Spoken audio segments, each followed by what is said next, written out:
and welcome to Stardust. This is Andy, and today we'll be talking about the 1982 classic Blade Runner. So, this video is for those who have already seen the movie, so I suggest you watch it first before watching this video. First of all, let's talk about what Blade Runner isn't about. It's not about cyberpunk, although it does a great job of pioneering the genre.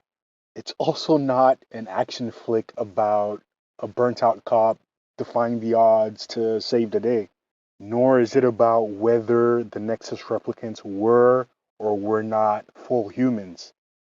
And lastly, it doesn't really try to answer any philosophical questions about what the defining human characteristic is. Unsurprisingly, this film is actually about genocide, ethnic cleansing. In fact, it pretty much says so in the opening text of the movie. It's really the matter of fact manner with which the protagonist carries out his macabre task that is haunting.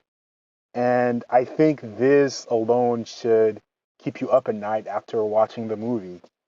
You can imagine the replicants hiding away, simply trying to survive, and Deckard methodically hunting them down one by one, fully convinced that they're not complete humans like himself.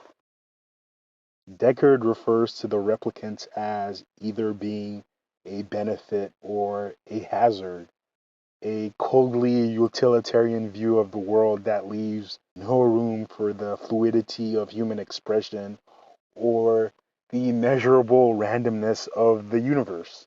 He sees them as items that simply need to be crossed off a list.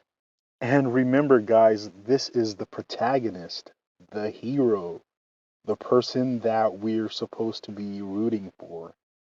The movie does its best to portray the Nexus replicants as criminals or bloodthirsty murderers, but who really fired the first shot here?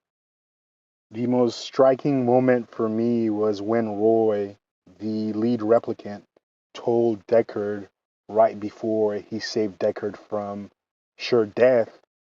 Roy said, "Now you know what it feels like to live in fear.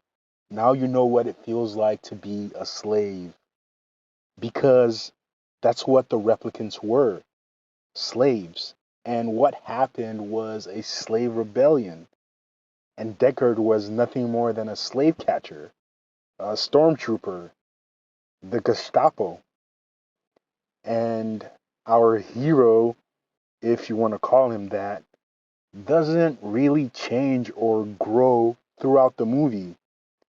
The only reason he decided to keep Rachel alive was because he saw her as a benefit to himself. And Blade Runner's romantic soundtrack downplays Deckard's insidious actions and even suggests that the relationship that blossoms between him and Rachel is healthy, if not downright wholesome. But the truth is that Rachel was his captive.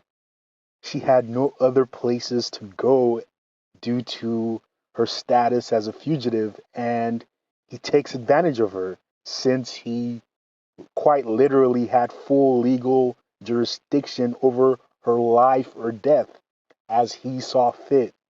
I mean, talk about Stockholm Syndrome.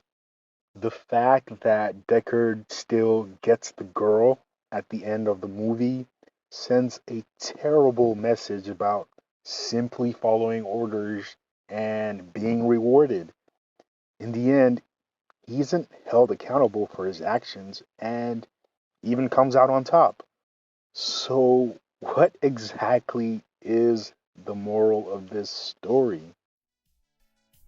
Well, anyways, it's been Andy from Planet Earth, and I'll catch you on the next one.